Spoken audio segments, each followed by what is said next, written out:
किसी शायर ने कहा है कि अगर आग लगेगी तो पूरे मोहल्ले इस जद में आएंगे, अकेले अब्दुल का घर थोड़े ही यहां पर है। जी हां दोस्तों, मैं आरडी भारती और आप देख रहे हैं बिहारी सुल्तान। विपक्ष के नेताओं को टारगेट किया जाता है। विपक्ष के नेता अब जेल जाएंगे। हमारे देश का पार्लियामेंट अब राहुल गांधी मुक्त हो गया। उनकी संसद सदस्यता खत्म कर दी गई, 2 साल की सजा हुई। और भाजपा समर्थक ये कहेंगे कि ये मामला तो कोर्ट का है, कोर्ट ने फैसला दिया है। लेकिन जो कंप्लेनेंट थे उपरनेश मोदी, वह तो भाजपा विधायक है। और रही बात ये, भाजपा खुशियां मना रही है, सलाह दे रही है, लेकिन आपको नहीं लगता कि भाजपा में बहुत सारे सांसद, विधायक, नामचीन लोग, बड़े बड़े नेता, क्या उनकी जुबान नहीं फिसल रही है? क्या वो टारगेट नहीं करते हैं? जब कानूनी पहलुओं पर बात किया गया तो कुछ वकीलों ने कहा कि जब मानहानि के केस में हम लोगों को पढ़ाई करवाई जाती है तो कहा जाता है कि एक व्यक्ति अगर कोई कह दे कि सारे वकील चोर हैं तो एक वकील उसके ऊपर मुकदमा नहीं कर सकता, क्योंकि वकील एक समुदाय है और उसमें व्यक्तिगत उस वकील की कोई हानि नहीं हो रही है। अगर राहुल गांधी जी ने ऐसा बोल भी दिया कि सारे मोदी चोर हैं, तो केवल पर्टिकुलर पुरनेश मोदी का क्या व्यक्तिगत नुकसान हुआ? क्या नीरव मोदी, ललित मोदी, मेहुल चोकसी को बचाने के लिए भाजपा पिछड़ा का राग अलापने लग गई और केस करके राहुल गांधी को 2 साल की सजा करवाई? और संसद सदस्यता, जो लोकसभा का जो सेक्रेटरी होते हैं, जो वहां का सचिवालय, वो खत्म कर दिया। बड़ी आनन फानन, बड़ी तेजी से, जिस तेजी से चुनाव आयुक्त नियुक्त किए जाते हैं उसी तेजी से राहुल गांधी को भी सदस्यता खत्म की गई है। अखिलेश यादव जी, माननीय अखिलेश यादव जी का बयान आ गया, माननीय मुख्यमंत्री अरविंद केजरीवाल जी का भी बयान आ गया, टीएमसी के नेता मनोज झा, राजद के राज्यसभा सदस्य, सबके बयान आ गए, सबने निंदा किया। लेकिन 4 बार की मुख्यमंत्री रही हुई विपक्ष का चेहरा, बड़ा चेहरा बहन मायावती जी का अभी तक ट्वीट नहीं आया है। सवाल तो बनता है कि आप विपक्ष के साथ हैं अथवा भाजपा के साथ हैं। भाजपा जो कर रही है, क्या आप विरोध नहीं कर सकते? अरविंद केजरीवाल जी ने तो कहा कि मैं कांग्रेस का विरोधी हूं, लेकिन फिलहाल जो राहुल गांधी जी के साथ किया है भाजपा ने, वह गलत किया है। सबके सब यही कह रहे हैं। कांग्रेसी नेता अगर बयान दे राहुल गांधी के समर्थन में, विरोध करे भाजपा का, तो चलता है कि उनके नेता के साथ ऐसा हुआ है। विपक्ष के सभी नेता का, सभी पार्टी का बयान आ रही है। क्या भारत की बहुजन समाज पार्टी भारत के विपक्षी पार्टियों में शामिल नहीं है अथवा वो एक में से नहीं है? कहने का तात्पर्य है, बहन मायावती जी का भी एक विरोधी ट्वीट आना चाहिए था कि भाजपा का तानाशाही रवैया है।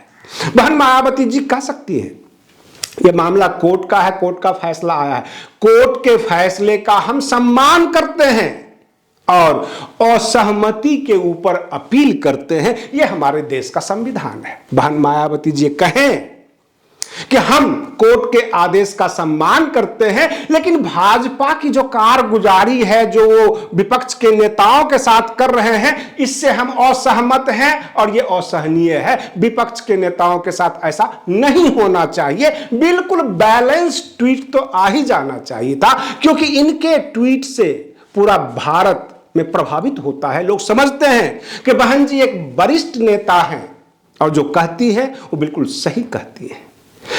दिल्ली के मुख्यमंत्री ने अपना ट्वीट कर दिया, बाकी तमाम लोगों ने ट्वीट कर दिया, लेकिन अब हम आपको ले चलते हैं कुछ पुराने इतिहास पे।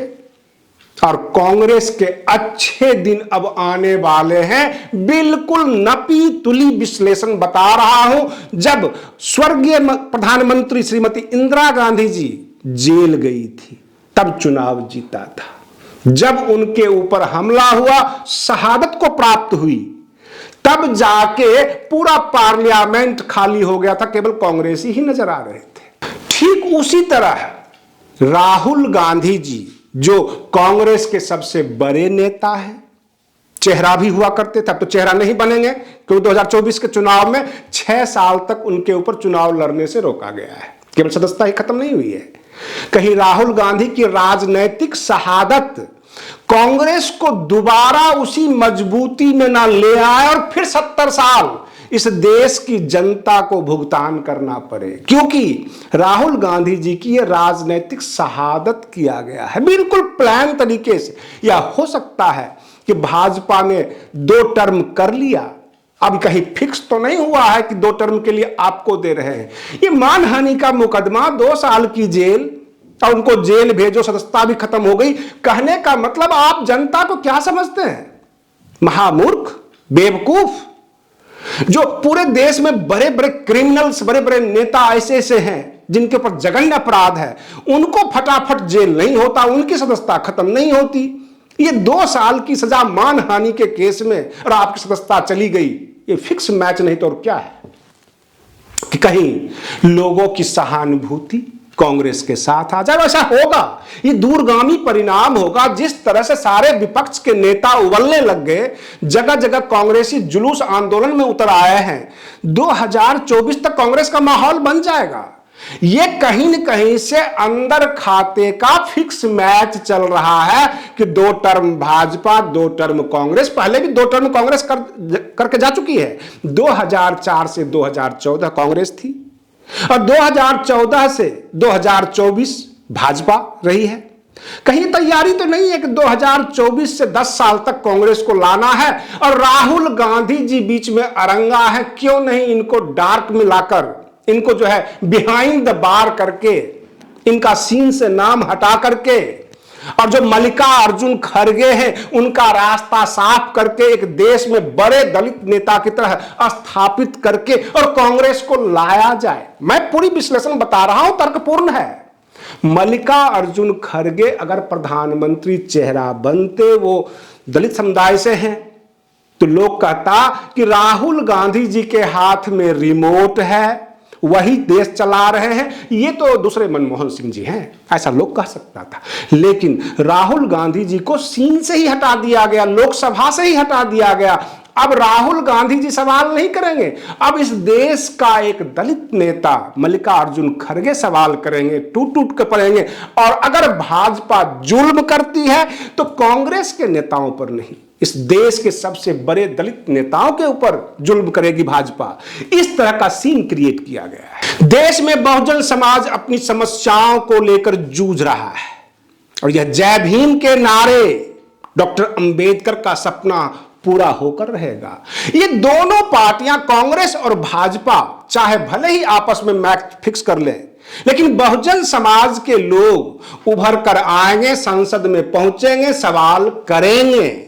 आप बने रहिए बिहारी सुल्तान चैनल पर। हम फिर मिलते हैं अगले वीडियो में, तब तक के लिए धन्यवाद।